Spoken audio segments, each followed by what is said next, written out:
should have hit start 5 minutes ago, but Jacob and I are going to try to recap some of the things we were chatting about and kind of preparing to have you guys join us.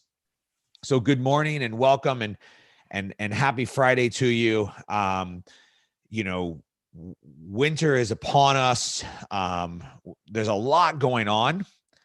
A lot going on, right? Both with the environment, politically, with the environment, medically, with the environment, e-commerce. I was trying to stay within the same statement there. And we're going to try to focus on that e-commerce part of this because there's plenty of other groups that are talking about everything else. And what we want to do is give you the opportunity to participate, right? So we're here. We're going to be answering questions. We've got an agenda of some things to talk about.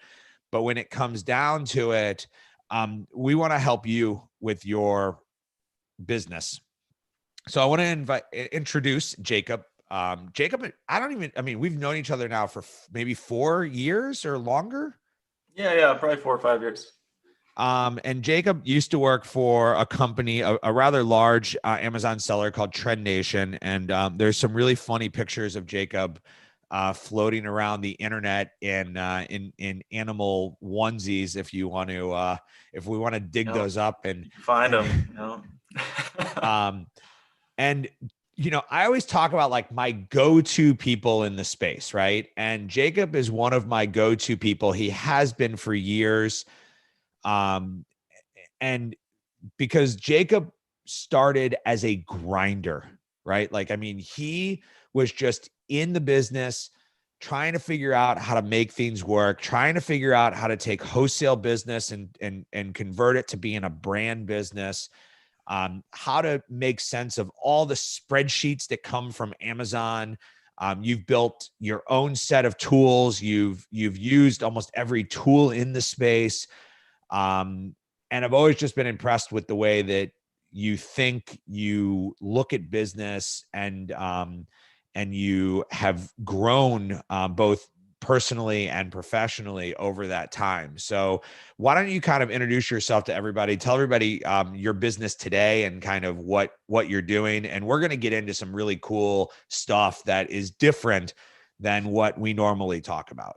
Yeah, sure. So thank you for the kind introduction there. Like you said, I've been in the e-commerce space and in Amazon specifically for about 8 years now. And in that time, we started off, as you said, as a wholesaler. We moved into building our own brands. And, throughout that first kind of leg of my journey, it was always just specifically on Amazon. We didn't have a website. We didn't have, social media. We didn't have any outside traffic. So it was just figuring out how to manipulate Amazon search algorithm to produce, revenue, traffic, and sales. Since then, I started an Amazon agency, full service Amazon agency called Revmo. I partnered with a digital marketing company, actually a media buying company that has expanded into digital marketing. And we've basically combined offline advertising with online advertising. My business partner, Mark Jones, he runs one of the largest, media buying companies in the world, or at least in the United States. And what they found was that a ton of their traffic, in the 90s and in the 2000s, it would, all go to the website, et cetera. But then in the late 90s and in the early 2000s, but then as we kind of gotten into the 2010s, more of that traffic started going to marketplace. So it started going to Amazon, started going to Walmart, et cetera. So what he realized was that most of his clients just weren't quite set up for the Amazon experience. So a customer would see the commercial, they'd be excited about it. They'd go to Amazon to see if it's there. Either the presence wouldn't be in existence or it would be very poor. And either way, that customer would then, die there. It would buy from somebody else who was optimized for Amazon, et cetera. So we got introduced, we started talking. I've built my career on Amazon specifically. He built his career on offline. And I was like, man, this is gonna be a great marriage here, man. Yeah. So we took that. We took offline media, combined it with online media, and it's just created this very potent flywheel effect, if you will. And we're gonna get into that and chat a little bit about kind of like external traffic in general, and we'll talk more specifically about how Jacob uses video and advertising traffic to drive that offline traffic. I want to kind of start here at the beginning. I like to start every time we do one of these sessions and kind of start with this idea of like what's happening in the industry. What are we seeing? What are trends? What are things that are bothering people? I know one thing that kind of came up this week was kind of a mass suspension of accounts across Amazon CA and Amazon Mexico. So I'm curious if that's impacting anybody and in their business. Typically when we see a lot of these things happen at one time, they're programmatic suspensions, meaning Amazon changed something and they rolled out this suspension. And it seems like it's caught quite a few people by surprise. I don't know if you've looked into it at all. Some of what I have found in reading through some of the groups that are talking about it is that it seems to somewhat from anecdotally what people are finding is that it seems to be coming from people being connected to some kind of third party, that something, but there doesn't seem to be any commonality. So I know my personal account was suspended and it's not connected to any of the third parties that the other people were saying they were connected to. So, if anybody has any additional insights or information and they want to post about it, please do. I have reached out to some contacts inside of Amazon to see if I can get any more information on this, but it's been dark as usual when it comes to, Amazon suspensions and nobody really saying anything. Did that impact any of your clients? And that's the thing is that we actually haven't seen it. We do Yeah. operate in Canada, we do operate in Mexico, but we haven't seen it personally on any of our clients, which is, fortunate. But I have been reading about this. It's just pretty curious. I haven't got my finger on it either. Yeah, it's a strange one.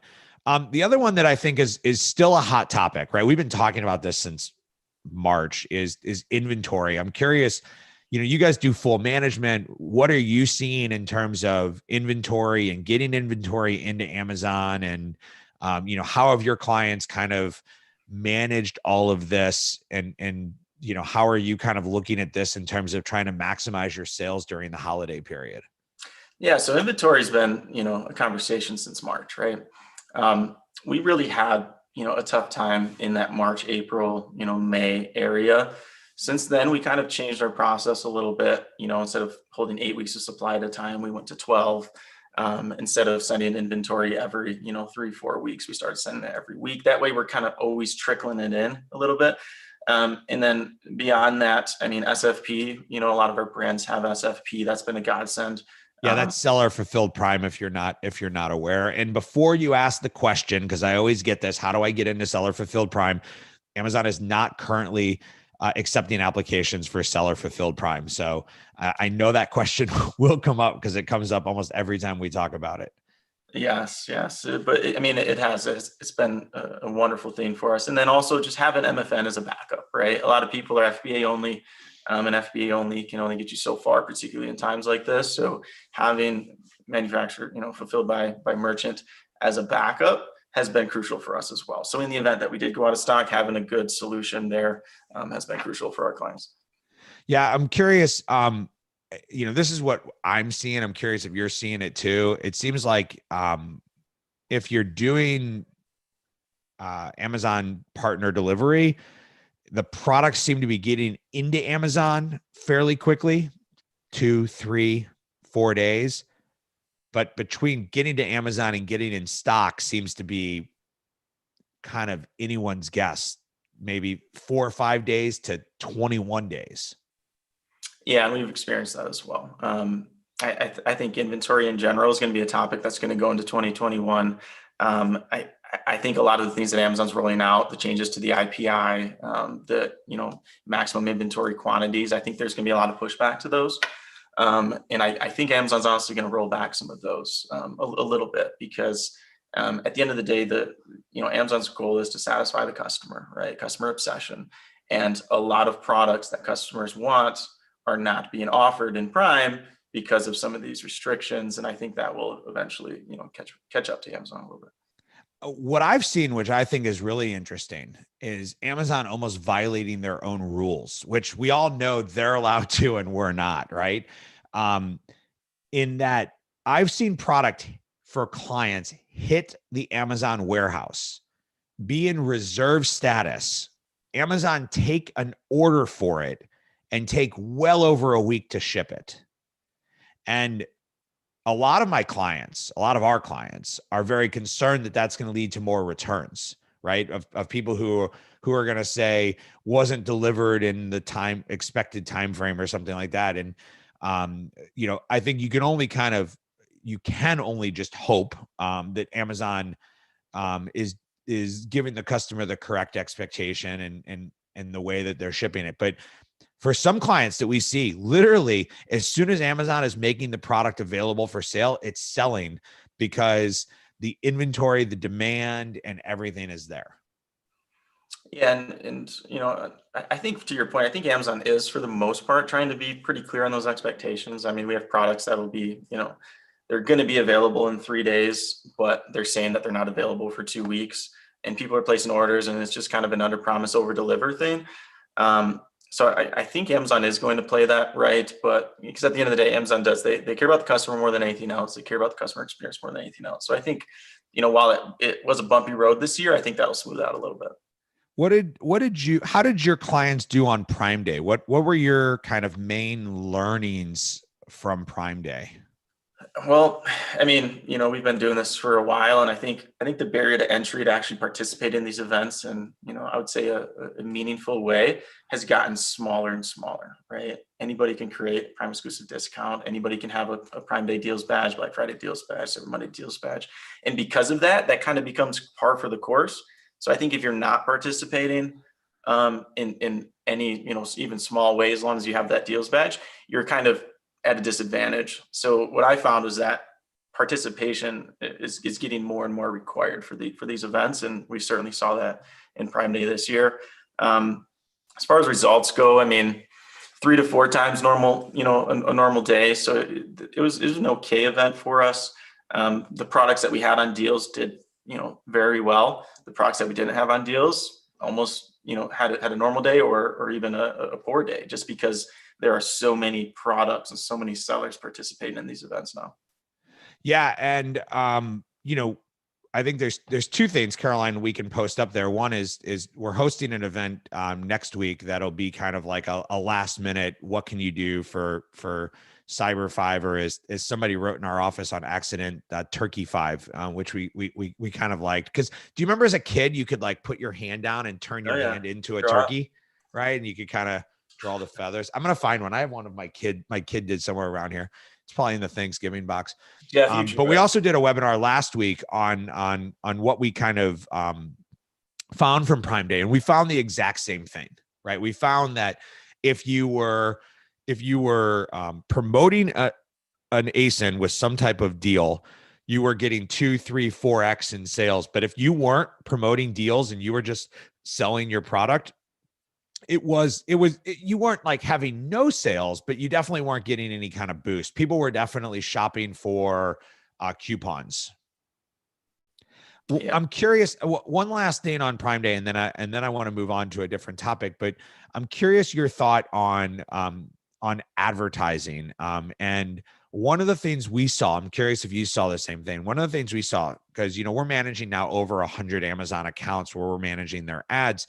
And what we found was that most of the time, and I remember you and I talking about this 2 or 3 years ago, right? The strategy for Prime Day was that you created new campaigns, you ran up those campaigns, you ran up the bids, you ran up the budget, and then you were prepared to like take advantage of that time period, and then you carried the halo effect afterwards. Yep. We saw so many sellers successful with only taking their budget and expanding it, but not actually having to be more aggressive with bidding. Okay. Interesting. I'm curious if you experimented with that or saw that, or. Yeah. So, I mean, at the end of the day, your traffic is increasing, right? So there's more people on Amazon, there's more people shopping. So if you're already placing an ad in search, and now you've got a Prime Day deals badge attached to it, your click-through rate's going to go up, your conversion rate's going to go up. So like I can certainly see how that can happen. Now, I guess the question becomes, if other sellers in your space, in your category, if they are getting more aggressive with bids while also participating in the event and doing these things, you have a chance of falling slightly behind. So I think the prudent strategy is still to be slightly aggressive, but then to be checking throughout the day. So throughout Prime Day, throughout Black Friday, et cetera, I'm checking core searches from multiple devices to see if I'm appearing, because I don't want to miss out on any opportunity. I mean, we're investing in a discount, we're investing in ads, and we want to make sure that we're taking advantage of it. Yeah, I think that, I mean, it's a great point, right? Because everybody has to remember that one person's success doesn't mean that's a strategy that you can just implement and be successful with, right? Each campaign will be successful in its own right based off of the criteria that you've set, the discount that you're running, whether you're top of page or rest of search or wherever you are within that. It's much more challenging. I want to change the topic a little bit. This is just kind of something that I want to kind of start getting into it. I'm starting to think like 2021. I'm trying to think like New Year's resolutions, things like that. And I'm just curious on a personal level, like what's your morning routine look like? The Jacob routine, not anything else, but like, how do you structure your morning, structure your day, get yourself kind of going? Yeah, so I think, as we kind of move into this work from home environment and, the whole thing, routine is very important. I'm not a breakfast person. I think I should be, but I'm not a breakfast person. But every morning is the same. You need to get up at the same time, shower, you actually get dressed for your day. If you're always in loungewear, you're just not going to be as productive. You don't sit on the couch, you don't sit at the kitchen table unless that's where your desk is. And I basically have a designated space for work. So for me, get up, shower, get dressed, go to my designated space, and then write out, okay, what do I need to accomplish today?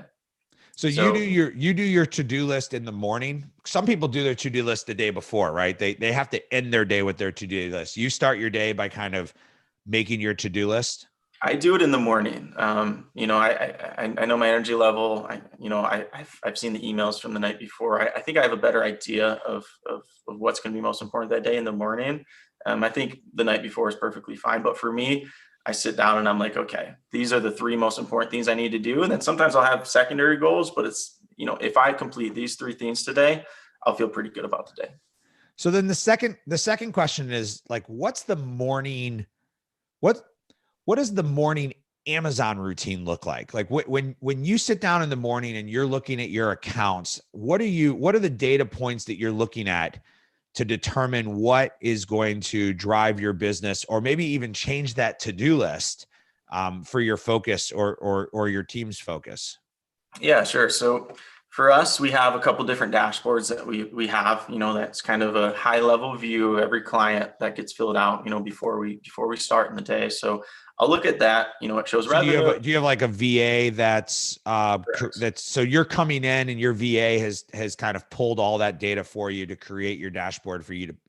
Exactly right. Exactly right. And some of this is weekly, not all of this is daily, but you're looking at revenue, you're looking at sessions, you're looking at conversion rate, you're looking at ad spend, you're looking at ad revenue, you're looking at ROAS, right? So you're looking at all of your kind of core numbers, revenue to goal, budget to goal, if clients have specific goals in mind, and you're basically looking for either red flags or opportunities, right? So when I look at that every day, it's like, okay, this is normal, this is normal, this is normal. This one's a problem. I need to make sure I kick out an email to this person to make sure that we look at that, et cetera. So you're trying to keep the train on the tracks a little bit, but at the same time, you're looking for opportunities that you can expand for a certain brand. So you have a member of your team who's basically going through to kind of do the whole quality, what I would call like the quality health check, right? To make sure products are still listed, nothing's being suppressed, images are still what they're supposed to be, no one's taking your buy box. And then you also start looking at like your revenue pacing, your ad pacing, and then you look at your data. Are you looking at data like sessions and conversions day over day, or do you look at like 3-day trends, 7-day trends? What's a good trend line that says this actually means something. I need to pay attention. Yeah, so it'll be an average day in that given month, right? So if we have year-over-year data, we're able to utilize that to determine what a normal day or what a good day should be. So we're using that. And then as far as, the quality health check, yeah, we have somebody that goes through every day in the morning and in the evening who will identify any particular issues. There's a suppression, there's, stranded inventory, there's, campaigns out of budget even, um, any tiny little thing that happens in the account gets aggregated and sent off to leadership to make sure that we take care of it. Yeah. So I'd be curious for those of you that are listening in, what are your routines, right? Are either your personal routines or your business routines? My wife has to have her cup of coffee before anything happens, right? Like she is non-functional until the coffee has occurred. I like to, I am not a coffee guy. I like to get up and I just kind of get going on its own.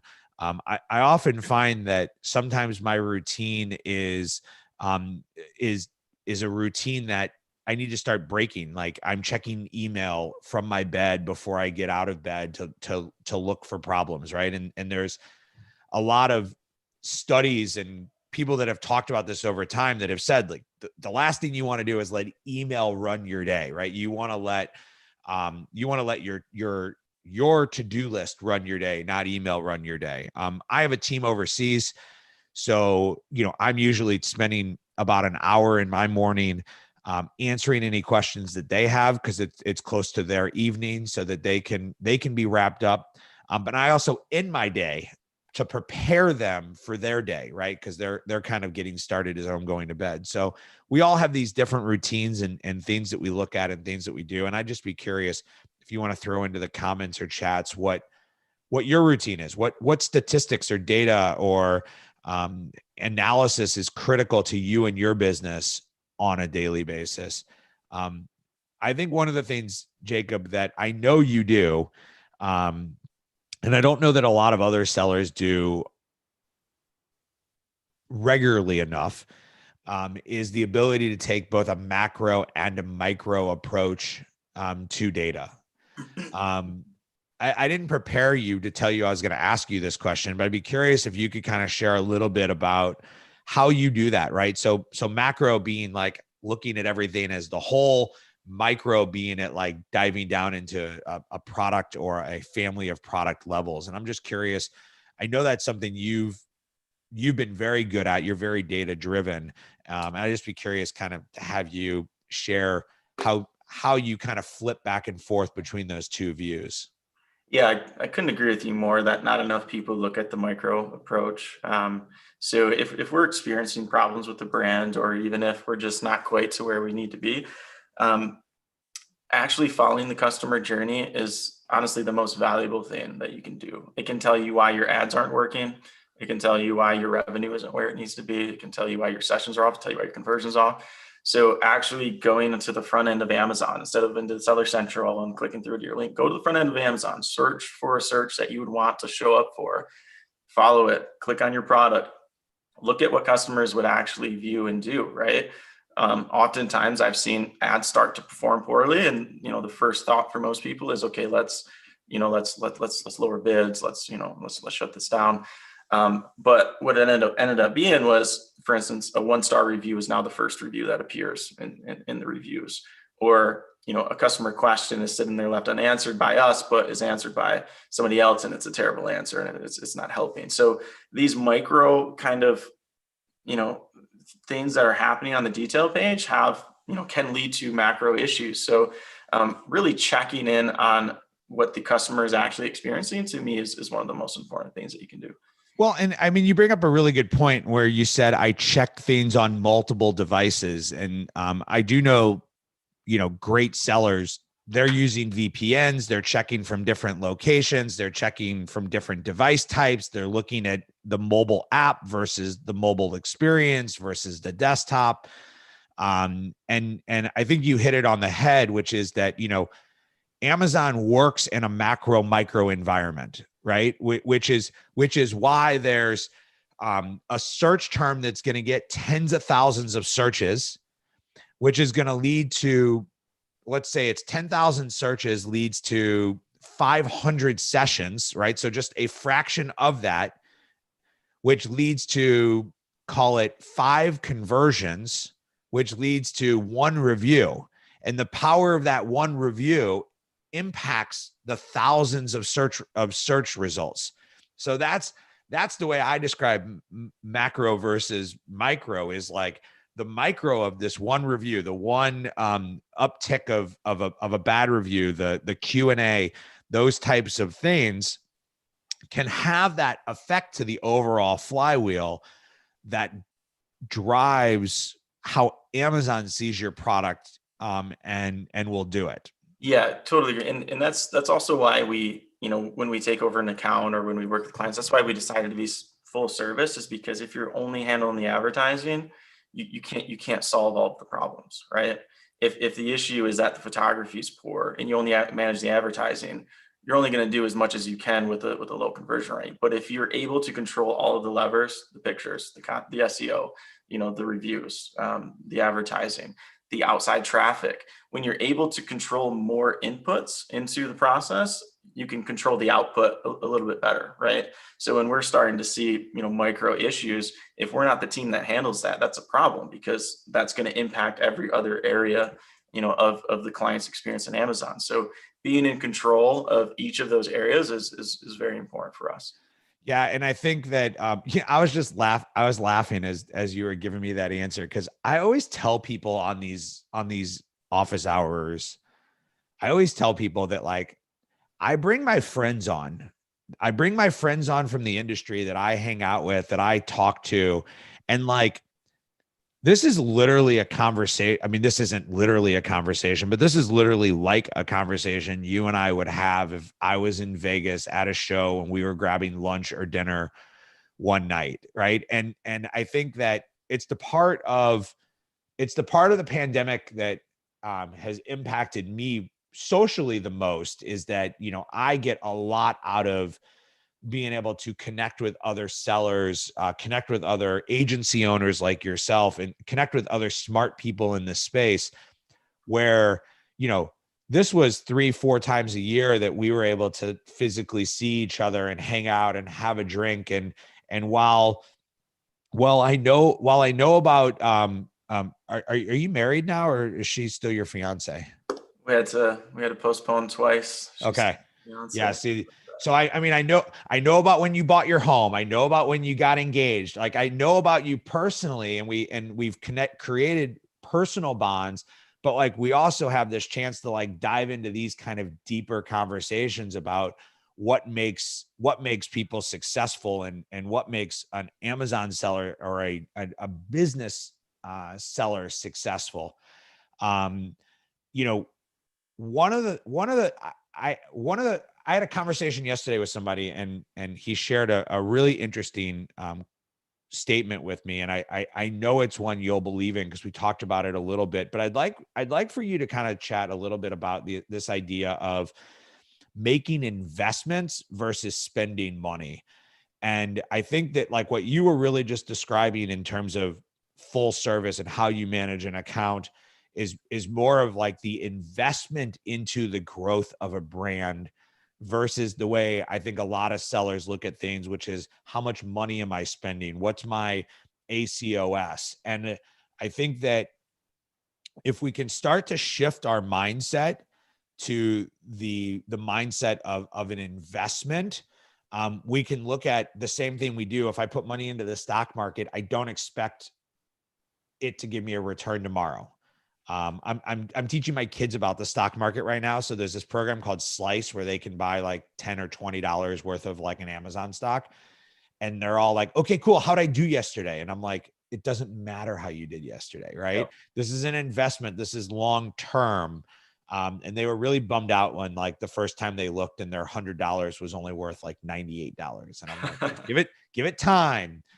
You bought all tech stocks, like when the market's at its highest, like but love for you to kind of share how you think of investment when you think of building brands and getting to your overall end goal. Yeah, so you can take this from a number of different ways. The first one I kind of want to take it in is just investing in a known outcome, or at least a predicted outcome, for a product, or for a brand on Amazon. So we know what the inputs are for search position, right? We know Yep. it's click-through rate, it's conversion, et cetera. So if you can affect those inputs, then theoretically you will rise in search and you'll capture more traffic and sales in the future. So it's important to kind of understand that, everything isn't created in a vacuum on Amazon. In fact, virtually nothing is created in a vacuum. Everything kind of impacts each other a little bit. Your pictures impact your advertising, et cetera. So making an investment in the short term, let's say, Black Friday weekend, making an investment that short term can lead to, future success, future sessions, future revenue. So I want to give you two examples of investments that have been made to achieve better results. So first one was back in 2000, I think it was 2016, maybe 2017. I think it was the first or second Prime Day, and we had a Prime Day deal, and it got a lot of pushback internally because we had to offer, quite a bit. I think it was 35% off, but it was going to run for the whole day, full Prime Day. So yeah, we were tracking search position, and when we ran that deal, we had a very successful day, but of course, we were basically breaking even, maybe even losing some money on it. And by tracking search position, I was tracking, I think, 10 or 15 keywords, and we were, third, eighth, ninth, second, fifth, et cetera. Yeah. 2 days later, every one of those searches, we were number one.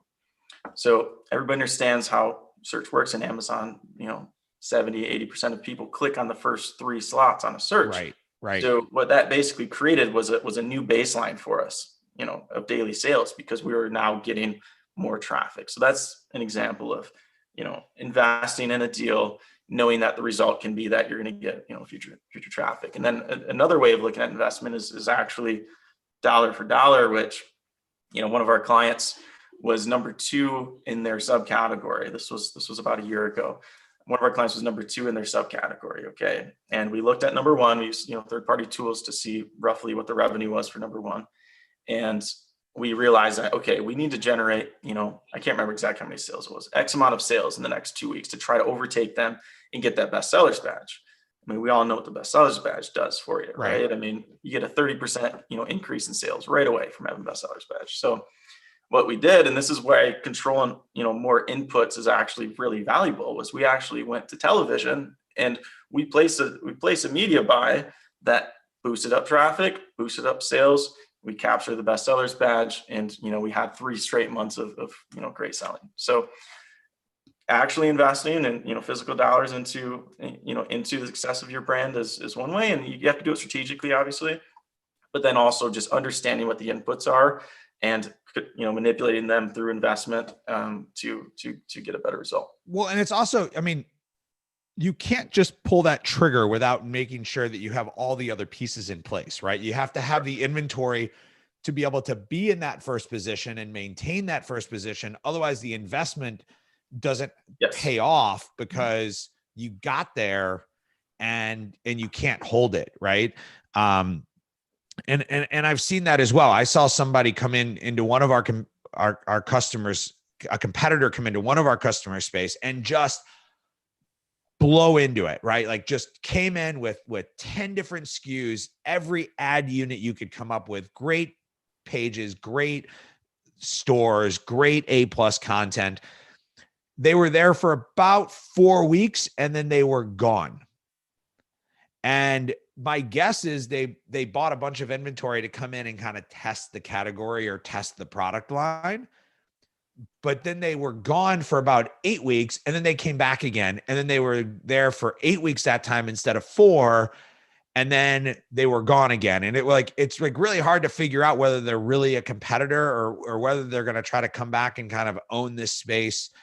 But they were making all this investment into it, but they didn't have the back end to support that investment and keep the flywheel moving like they should.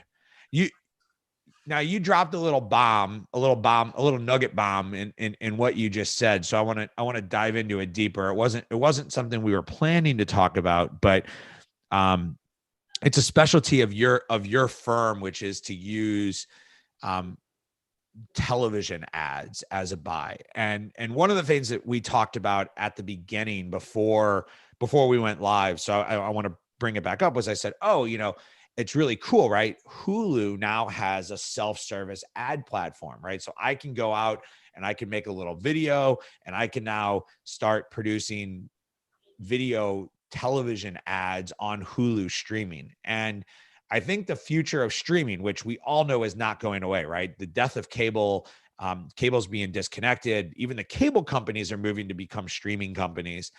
Um, it's all opening up this interesting opportunity for other people to get active in the space and to advertise in the space. I'm kind of curious, you talked a little bit about how you guys use this component of video or television. I think for the sake of the audience listening, it's probably more generic to talk about external traffic, and your external traffic choice is television.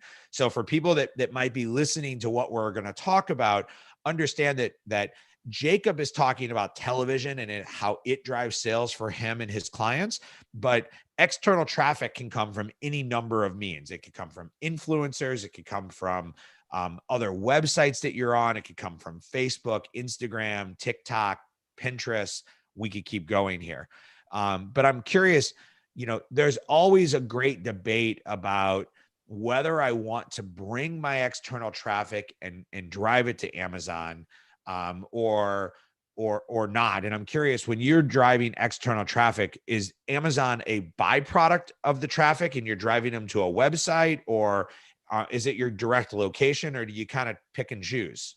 Yeah, so Amazon is often a byproduct of the traffic. So when our Life Brands, which is the parent company of Revmo, when they are driving traffic, and when they're creating commercial, it doesn't say available for sale on Amazon. Some of them do. We have some clients that want to advertise that, but most of the time, they're trying to drive it to the website. It's got an enticing offer, but a lot of those customers still just come to Amazon. I mean, there are just people out there that are specifically Amazon shoppers, and they're not going to shop on a website. So Amazon ends up becoming a byproduct, but that byproduct is quite large. I mean, 20-30% of those customers actually go to Amazon. And oftentimes, a percentage of the other customers as well are going to Amazon just to make sure the reviews are good, that the product is sound, that that the price is similar, and then they'll buy it from the website because the offer is a little bit more enticing. So Amazon is actually a very crucial component of that journey, even if they end up buying on the website. And I guess I want to bring this back a little bit to talk about outside traffic, because I mean, when we used to, over the years on Amazon, the goal was always to get ahead of your competition. So for a while, most people couldn't push video.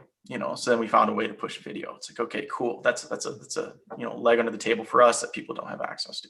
A+ content, same thing. Gating, like all of these different things were ways that we found to put us above the competition. Well, Amazon's leveled the playing field for a lot of this stuff, right? Yeah, you used to go up to Seattle. You used to be part of all the kind of early betas. I think what Jacob's saying is like the competitive advantage used to be the ability to do these things before the rest of us. Exactly. That was the game from 2015 to 2018, right? Amazon has leveled the playing field, which is good for the average seller. So what I've found, lately is that the new advantage is your own traffic base, right? So that could be social. If you build a social presence, that could be your email list, that could be television traffic, et cetera. So when you think about Amazon, at the end of the day, Amazon's a search engine, right? And it's comparing like products and rank stacking them. And some of the inputs that go into that rank stacking are, click-through, sessions, conversions, et cetera. So the way that I've now found to have a competitive advantage over, fellow sellers is outside traffic. And that, again, that doesn't necessarily mean you're sending all of your social traffic to Amazon, because oftentimes it's just a byproduct. But television in particular, I mean, it's a fire hose, So when we run television, that's thousands, tens of thousands, sometimes hundreds of thousands of customers that our next nearest competitor is not able to take advantage of, or at least not directly.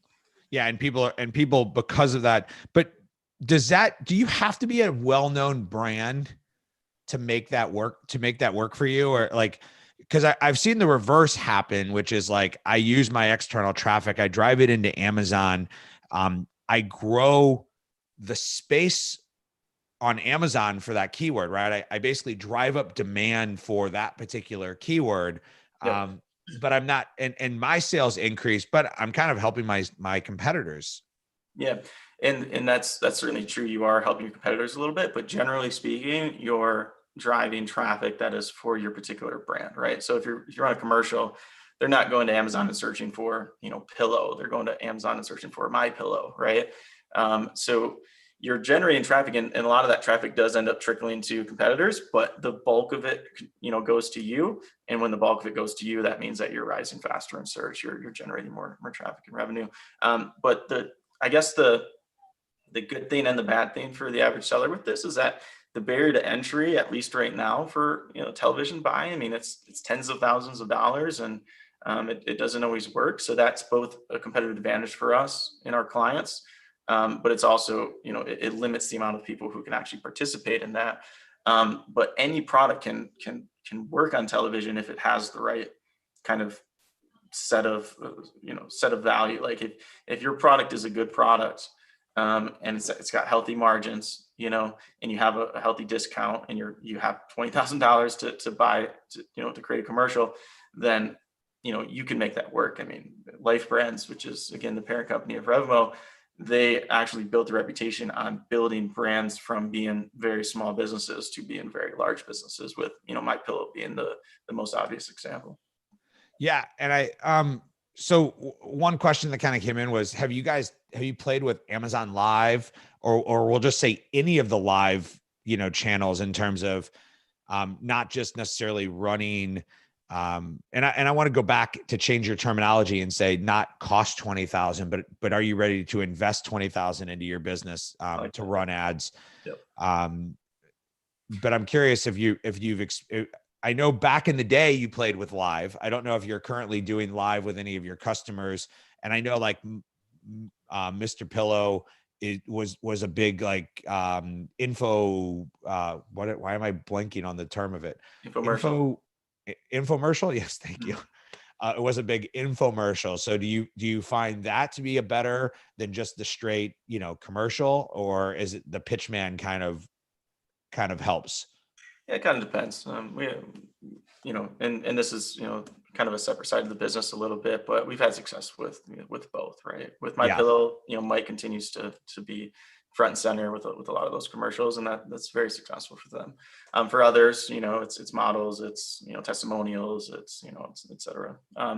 But as far as Amazon Live goes specifically, so Amazon just hasn't really released KPIs that I'm willing to look at to determine success for Amazon Live. And so it's not something that we've tested, just because it's fairly expensive, and they don't tell you what your return is. No, I'm talking about like the live creator app, where you can just basically go live like you would on like the Facebook, not the ones you have to pay to get into their like QVC world, right? Like they've got two versions of their live. They've got their channel of live where you can go QVC style into their show. Yep. And that's more of like paid placement type of thing. And then they've got the live creator app, which is kind of competing against like, it seems like they're almost trying to compete against Instagram and Facebook, right? Because they've got posts now and they've got live, and they're trying to create kind of the influencer, type of arena. But Yeah. I still think a lot of people are struggling like you are to say, okay, Amazon, you're telling me, like with posts, you're telling me what my views are, and you're telling me what my engagement is, but I don't even know what the hell engagement means, but you're not telling me if it's driving any sales. And Yeah, that's at the what end I of the care day, about. that's very important. Now we do participate in Amazon posts, And I feel like we've had, decent success with that. Of course, the engagement metrics are pretty much all that you have, but I do know, at least with Amazon Post, is that, it does appear on a search page. When you're searching on mobile for your product, when you're searching on desktop for your product, you will see competitors on your search page if you don't have an Amazon post there. So same thing with video shorts. I, I like to have things there just to continue to create that moat around the brand and around the business. Yeah, I think that's a great point. I love the analogy of creating the moat around your brand, right? Like the in my mind, reason number one to do something such as post or videos or video shorts is that moat, that if you're not there, your competitors are. And I remember the early days of videos, because we had one of the we had early access to be able to upload videos into that Amazon Shorts section. Man, you could just steal traffic because like you said, it was, if some people had access, some people didn't, and you could just literally be on all of your competitors' pages with your videos and just steal traffic. Today, almost every Amazon seller has the ability, almost every Amazon seller and buyer has the ability to upload videos and add more video into the content, into the system. Yeah, exactly right. I mean, if you're not there, someone else is, and this is a common question that you hear a lot is, should you advertise for your own brand? And I hope this has been solved at this point, but yes, you should. You should advertise for your own branded searches, because if you're not advertising for it, someone else will. And especially now with the custom image betas for SBA, sponsored brand ads, that will take up literally the entire screen on mobile. So if you're not investing in your own, defending your own brand search terms, someone else will take advantage of it. Yeah, and I think even if you're a unknown brand, a smaller brand, you should defend your brand name for that exact reason, that somebody will search for it and you don't want your competitors to show up. And at the very least, and I don't know the exact algorithm, at the very least, you're going to make them pay more, because Amazon is not going to let your competitor come in and have the MyPillow brand name if you're bidding on it, because you're a more relevant result for them to be showing, right?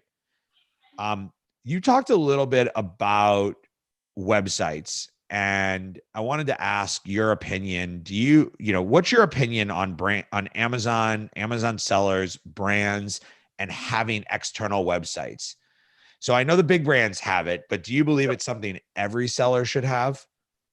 I think it should be in every seller's roadmap, because either you're going to be a private label seller, which there's an avenue for, or you're going to be a brand, right? And there's a difference between being a private label seller and being a brand. To me, a brand has specific brand messaging.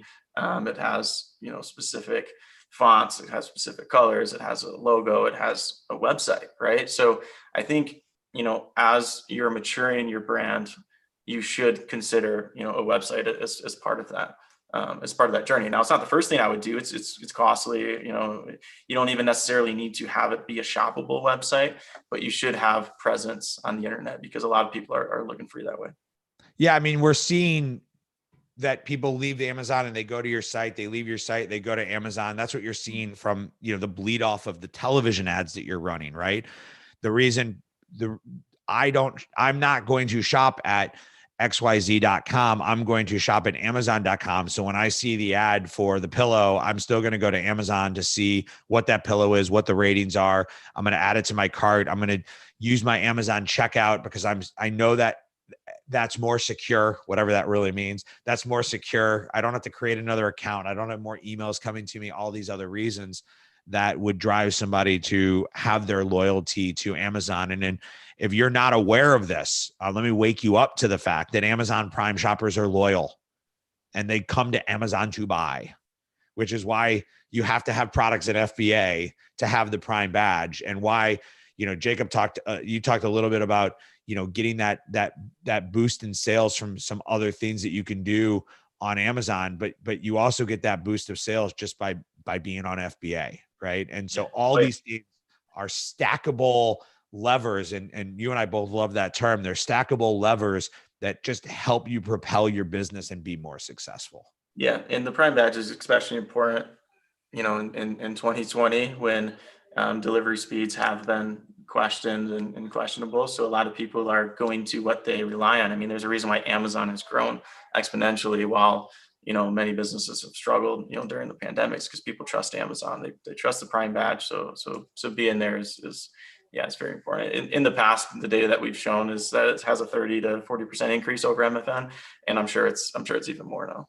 I would have loved to have bet the bank on Amazon and Netflix and Peloton all around March 15th. Um, You should have known. wouldn't be here talking to you. Let's wrap this up. Let's wrap this up by kind of chatting about what's next. What are your kind of tips and advice for, as it's now being dubbed Cyber November, right? So what are your tips and advice for Cyber November rolling into the Cyber 5?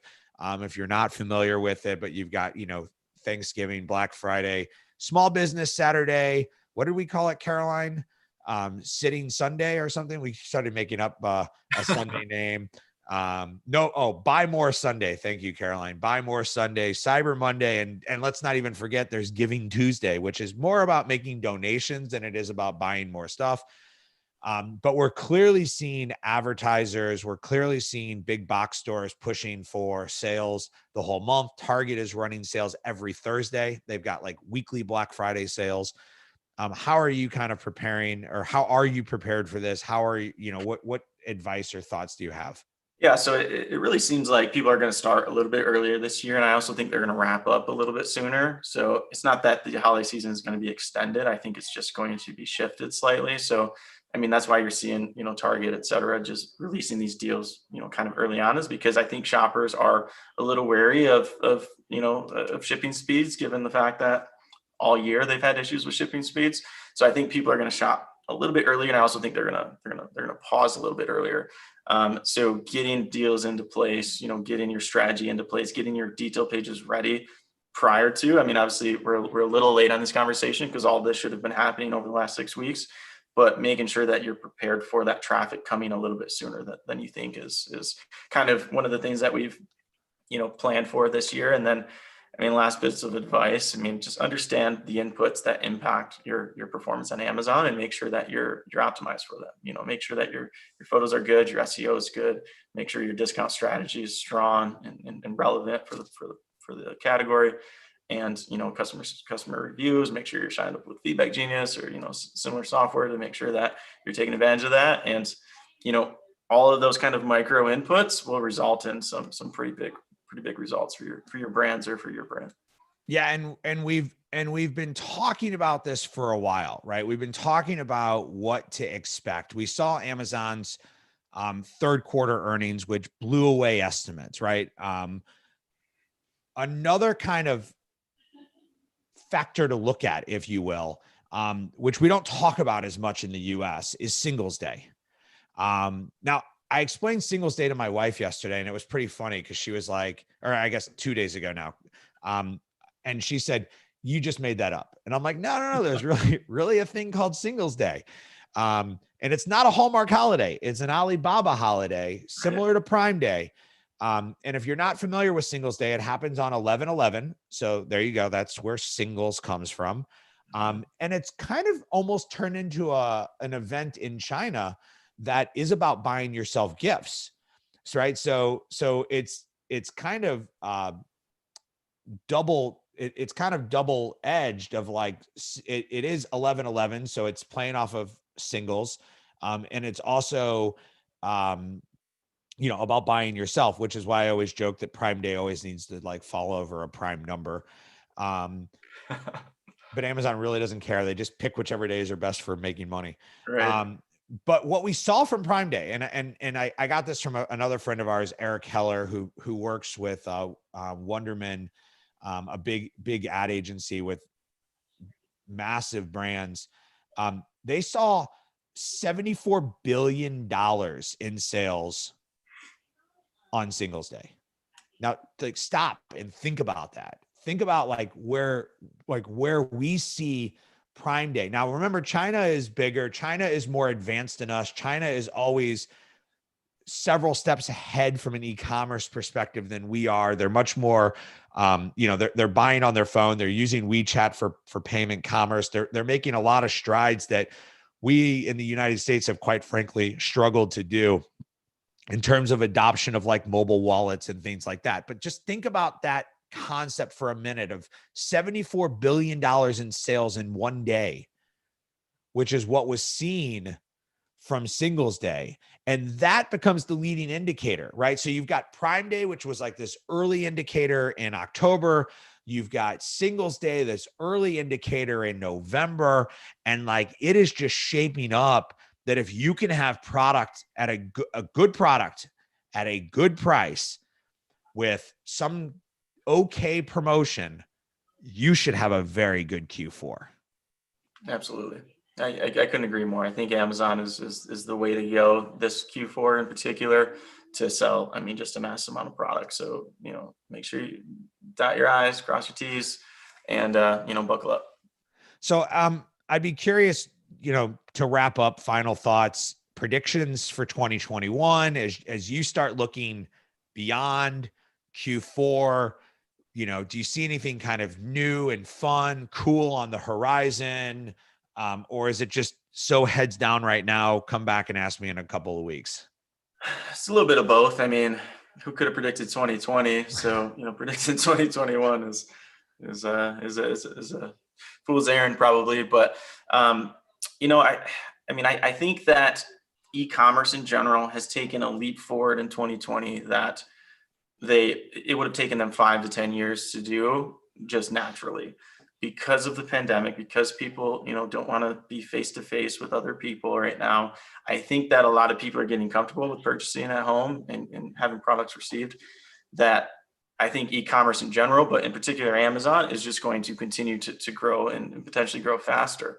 So, having all of that strategy, having your strategy prepared for 2021, having your, if you're an agency, if you have clients, having the funnel already built and ready to go, like, it's going to be really important in 2021 to be buckled up because Amazon continues to restrict IPI. Amazon continues to put, new restrictions in place. I mean, I'm sure you're aware of the SFP restrictions that are coming out in February or March that are going to make it very difficult to SFP. So for people who are relying that on the backup, they need to be buttoned up for their FBA strategy, et cetera. So I think 2021 is going to be a fun year. I think it's going to be a great year. I also think it's going to be challenging when it comes to being prepared just because of some of the things that we're seeing. But I'm excited for 2021. Yeah, I couldn't agree with you more that we took, I'm guessing that I'm making a guess behind you is that the cockpit of the Millennium Falcon, your picture, or is that just that's home goods, man. Okay. It kind of looks like you're in the Millennium Falcon jumping into Lightspeed, right? So, nice. Yeah, I like that. So we'll just run with that, right? Mm-hmm. And I feel like that's what e-commerce did in 2020. And nobody wants to hear this, but and I'm not a doom and gloom kind of guy. Yep. But I don't believe this pandemic's going anywhere. I do believe I believe that it was there were political motivations to make it believe that it was a 1-year thing and we'd be rolling off of it in 2021. I think from a medical perspective, the fact that we'll be able to bring a vaccine to market in a year is nothing short of astonishing, right? But it's still going to take a lot of time before that rolls out and starts kind of changing our lives back to what we had as normal before. But we will have a new normal. We will have a new normal moving forward in some way, shape, or form. And so 2021, I believe, is going to be about the cementing of e-commerce, mobile payment, as a way of life. I think that certain things that we're adopting over this period of time will change the way we forever look at things moving forward. And that just means we're in the right place at the right time. And it's time to make investments. And so I really would encourage people to think of their business in terms of the investments they can be making through this holiday season and for the future to make them bigger, stronger, more reliable businesses moving forward. And it was great catching up with you. Yeah, And I want to add to that really quick because I do yeah, think this is an important part, which is work from home. Okay, so so many businesses were forced to allow their employees to work from home this year, and I think most businesses were pleasantly surprised with the output that was achieved through work from home. So I think the most successful businesses are going to be the ones that find a way to optimize this new normal, which is the fact that employees are for the most part going to expect to have at least a hybrid ability to work from home. yeah. So being able to optimize that for their business is going to, it's one way to get ahead of your competition in the space, because if you are hiring employees that can work from home, that gives you access to employees that a competitor can't. So it's always a give and take versus competition. And that's on Amazon, but that's also in your business. It is. And that's also like where you should look at your products, right? So your products might have to change based on the fact that people are working from home. People are building nicer home gyms. People are doing virtual, trainers. A lot of this is going to change the way that we're doing things. And you're right. So from how you look at your business and how you interact with your employees to how and what products you might be bringing to market and trying to expand as you start looking at your product expansion for 2021. And I was joking, we don't want to chase trends, right? We nobody wants to be holding the fidget spinner of the future, right? I think if you are creating good products and you're driving trends, that's the way to be. So Jacob, it was great catching up with you. It was great seeing you again. Thank you for sharing this wealth of information. How can people get a hold of you? Yeah, sure. You can reach me on LinkedIn, Jacob Cooley. You should be able to find me, or if not, you can email me, jacob.cooley@revmo.com, REVMO. Awesome. We'll drop that into the comments and notes. And thank you for joining. And everybody have themselves a great day. We will be back next week. I'll be with PPC Ed. We'll be joking and calling him PPC Edwin. And we'll be diving into Cyber 5 and some last minute tips for preparing your ads and your promotions for the holidays. So please look forward to joining us. And thank you Thanks for all having for me, Jeff. your time today. Awesome. Thanks.